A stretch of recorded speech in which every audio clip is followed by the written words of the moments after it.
மனித வாழ்வு என்பது பலவிதமான அறிவை தாண்டி அனுபவங்களை கொண்டது. எத்தனையோ அனுபவங்கள் நம் வாழ்வில் உண்டு. அந்த அனுபவங்கள் எல்லாம் நம் வாழ்வாக மாறுகின்ற பொழுது நிச்சயமாக நம் வாழ்வு அர்த்தமுள்ள ஒரு வாழ்வாக மாறும் என்பது நமக்கெல்லாம் ஐயமில்லை. இன்று வாசிக்கப்பட்ட 2ஆம் வாசகமானது எப்படிப்பட்ட ஒரு கால சூழ்நிலையில் அது இருந்தது என்று பார்க்கின்ற பொழுது, ஆண்டவர் இயேசு கிறிஸ்து இறந்துவிட்டார்.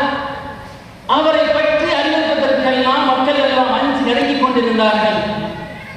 அப்பொழுது சீடர்கள் எல்லாம் ஒரு பூட்டிய அறையில் இருந்த பொழுது அவர்கள் கண்கள் இருந்து கைகள் நடுங்கி உள்ளத்திலிருந்து அமைதியெல்லாம் மறைந்து சமாதானம் மறைந்து அச்சம் ஆட்கொண்டு இருந்த அந்த தருணத்தில் தான் ஆண்டவர் இயேசு கிறிஸ்து அவர்களுக்கு தோன்றி, நம்பிக்கையோடு இருங்கள், ஒற்றுமையோடு வாழுங்கள் என்று சொல்லி வாழ்த்து கூறுகின்றார். உங்களுக்கு அமைதி உரித்தார்கள் என்று சொல்லி அனைவரையும் அன்பிலும் ஒற்றுமையிலும் வாழ அழைக்கின்றார்.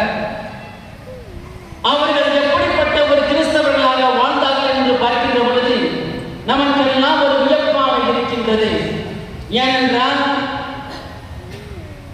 அன்று கிறிஸ்துவை பற்றி அறிவிப்பதற்கெல்லாம் அங்கு ஏராளமான சங்கடங்கள் தடைகள் எல்லாம் இருந்து கொண்டிருந்த தருணத்தில் தான் கிறிஸ்துவின் மறைமுறைகளையும் கிறிஸ்துவின் விழுமியங்களையும் கிறிஸ்துவின் மதிப்பீடுகளை எடுத்துரைப்பதற்கெல்லாம் யூதர்களும் ஒரு தடையாக இருந்தார்கள்.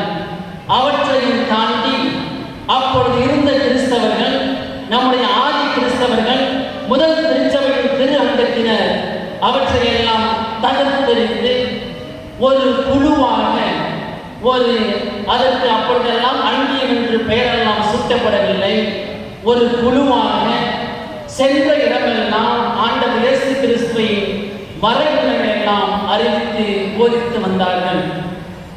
அன்று ஆதி முதல் தொடங்கிய அந்த சிறு சிறு குழுக்கள் தான் இன்று நாம் மைய சிந்தனையாக எடுத்திருக்கின்ற தலைப்பானது அன்பியமாய் இணைவோம், அருள் வாழ்வில் சாதனை படைப்போம். அந்த குழுதான் இப்பொழுது அன்பியமாக விருட்சியமாக நம்முடைய திரு அவையில் வேறு ஒன்று இருக்கின்றது. அதற்கு நமது பங்கும் ஒரு விதிவிலக்கு அல்ல, துண்டத்து விலை பங்கும் ஒரு விதிவிலக்கு அல்ல. அன்பியம் வேரூன்றி ஆழமாக பதிந்து விருட்சமாக விரிந்து நல்ல மரமாக வளர்ந்து பூ பூத்து காய் தந்து கனி தந்து அனைவரும் என்று மகிழ்ந்து கொண்டிருக்கின்றோம். அந்த அன்பியை பற்றி தான் நாம் இங்கு சிந்திக்க வந்திருக்கின்றோம். ஆதி திருச்சபையிலேயே மக்கள் அவர்களுக்கென்று எந்த ஒரு பொருள் உதவியோ எதுவும் தேவைப்பட்டாலும் மக்கள் தேவையை உணர்வோர் என்று யாரும் இல்லை என்று திருத்தூதர் பணிகளில் நாம் வாசிக்கின்றோம். அதற்கு எடுத்துக்காட்டாக இன்று வாசிக்கப்பட்ட இந்த 2ஆம் வாசகமானது அதற்கு பின்னால் வருகின்ற ஒரு சில இறைவார்த்தைகளுக்கு பின்பு நாம் பார்க்கின்ற பொழுது அதிகாரம் 4 இறைவார்த்தை 32 முதல் 37 நாம் தெல்ல தெளிவாக கேட்கின்றோம். மக்கள் அனைவரும் ஒன்றாக கூடி இறை வார்த்தையை கேட்டு அனைவரும் மகிழ்ச்சியோடு வாழ்ந்தார்கள். அந்த இறை வார்த்தையை நாங்கள் பெற்றுக்கொண்டது மட்டுமல்லாமல் மற்றவர்களுக்கும் அறிவித்தார்கள் என்று நாம் வாசிக்கின்றோம். அந்த கூட்டத்தில் ஒருவர் இருந்தார். சைப்ரஸ் தீவைச் சேர்ந்த ஒரு நபர் ஒருவர் இருந்தார். அவருடைய பெயர் யோசேப்பு என்பதாக இருந்தது. கிரேக்க மொழியிலேயே அவருக்கு பர்னபா என்ற ஒரு பெயரை அவர்கள் வைத்திருந்தார்கள். அந்த பர்னபா என்ற பெயரை சூட்டியவர்கள் அப்போஸ்தலர்கள் தான். ஏனென்றால் அந்த பெயருக்கு ஊக்கமூட்டும் பண்பு கொண்டவர் என்று ஒரு பொருளாக இருக்கின்றது. அவர்தான் மக்கள் அனைவரும் ஒற்றுமையாக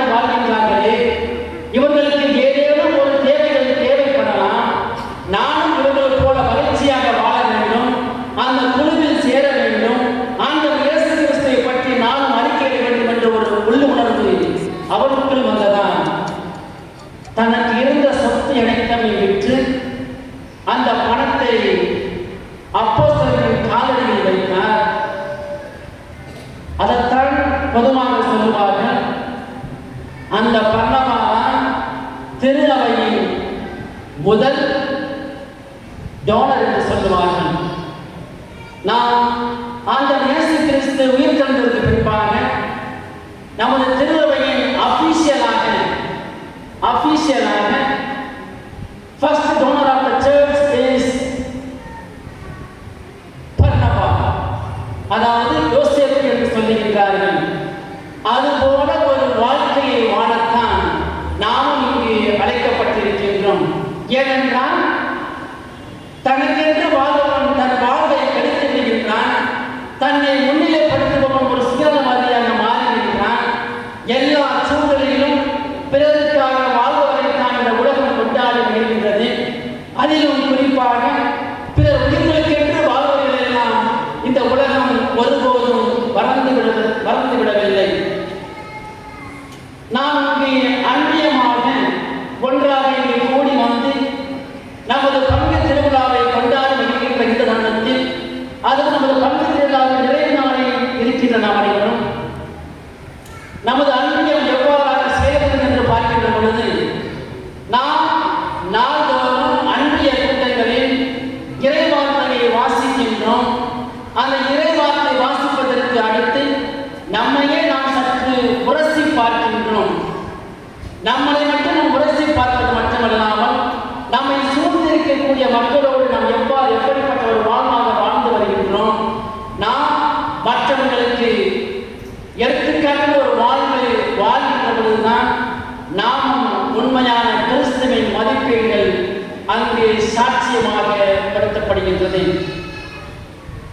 நாம் அன்பியம் என்று சொல்லிக் கொண்டிருக்கின்ற தருணத்தில் தான் இந்த அன்பியம் எவ்வாறு திருவைக்கு வந்தது என்று பார்க்கின்ற பொழுது, 1968ஆம் ஆண்டு லத்தீன் அமெரிக்க ஆய்வுகள் எல்லாம் ஒன்றாக கூடுகின்றார்கள். அப்பொழுது ஒரு தத்துவத்தை ஒன்றை முன்மொழிகின்றார்கள். அது என்னவென்று பார்க்கின்ற பொழுது பேசிக் கிறிஸ்டியன் கம்யூனிட்டி என்று சொல்லுகின்றார்கள். அதாவது அடித்தள கிறிஸ்தவ சமுதாயம் என்று அதற்கு ஒரு பெயரை சொல்லுகின்றார்கள். அப்பொழுது ஐரோப்பா நாடுகளில் இந்த அந்நியமானது மிகவும் பிரபலமாக பரவி கொண்ட தருணத்தில் தான் 1980ஆம் ஆண்டு நமது தேசத்திற்கும் இந்த அந்நியமானது பரவி வருகின்றது. முதலாக இந்தியாவில் இந்த அந்நியமானது எங்கு இப்படிப்பட்ட ஒரு பேச்சு ஆரம்பிக்கப்பட்டது என்று பார்க்கின்ற பொழுது, நமது கோட்டார் மலை மாவட்டத்தில் தான் இந்தியாவிலேயே முதலாக இந்த அன்பியம் பற்றிய ஒரு பேச்சு அப்பொழுது எடுத்துரைக்கப்பட்டது. அந்த நாம் எல்லாம் எவ்வளவு பாக்கியசாலி பார்த்தீங்களா? இந்தியாவில் அன்பியம் ஃபஸ்ட்டு பேச ஆரம்பிச்சாங்க கோட்டார் மலை மாவட்டத்தில். எங்க இருக்கு?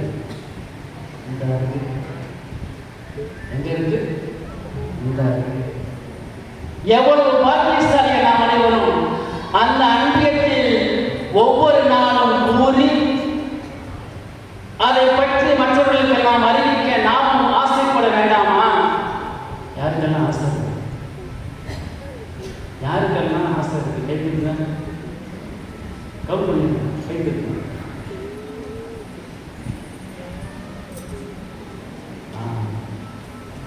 நிறைய பேர் தெரிஞ்சுக்கிறாங்க, கைப்பிடிக்கிறாங்க.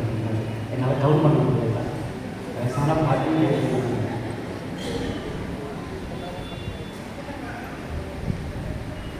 நம்முடைய வாழ்வை விட்டு பார்ப்பதற்கு மட்டுமல்ல, அதே பகுதியில் சமுதாய பிரச்சனைகளில் கூட இந்த அன்பியங்கள் ஒன்றிணைந்து மத இனம் மொழி தாண்டி மக்களை ஒரு ஒற்றுமையாக இருக்க வேண்டும் என்பதுதான் இந்த அன்பியத்தின் ஒரு அடிப்படை ஒரு நோக்கமாக இருக்கின்றது. அந்த பிரச்சனைகளை எல்லாம் இறைவார்த்தையின் வழியில் தீர்வு காண வேண்டும் என்பதுதான் ஒரு நிதர்சன ஒரு உண்மையாக இருக்கின்றது. அன்பியம் நாம் ஒன்றாக கூடுகின்ற பொழுது அது எப்படி செயல்பட வேண்டும் என்று நாம் பார்க்கின்ற பொழுது, முதலில் மக்களிடம் ஒன்றாக கூடி வருகின்றார்கள். அங்கு ஒரு சிறு ஜபத்தை அவர்கள் சொல்லுகின்றார்கள். அந்த ஜபத்தை வழிநடத்துவதற்கு, அந்த குழுவை வழிநடத்துவதற்கு அன்றைய நாளில் ஒரு வழிநடத்துவர் ஒருவர் இருக்கின்றார். அப்பொழுது அந்த இறைவார்த்தையானது வாசிக்கப்படுகின்றது. அன்றைய இறைவார்த்தையானது வாசிக்கப்பட்டு சிறிது நேரம் மௌனமாக மக்கள் இவரும் தங்களை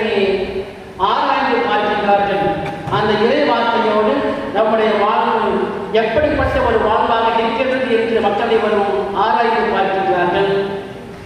அந்த ஆய்வுக்கு பின்பு அந்த தெருவில் அங்கு இருக்கின்ற அந்த குடும்பங்களில் ஏதேனும் ஒரு குடும்பத்தில் ஒரு மனத்தாங்கள் மன கஷ்டம் ஏதாவது இருந்தால் அந்த பிரச்சனையை எப்படி நாம் தீர்வு காண்பது என்று தீர்வு காணும் வகையில் அந்த கூட்டமானது இருக்கின்றது.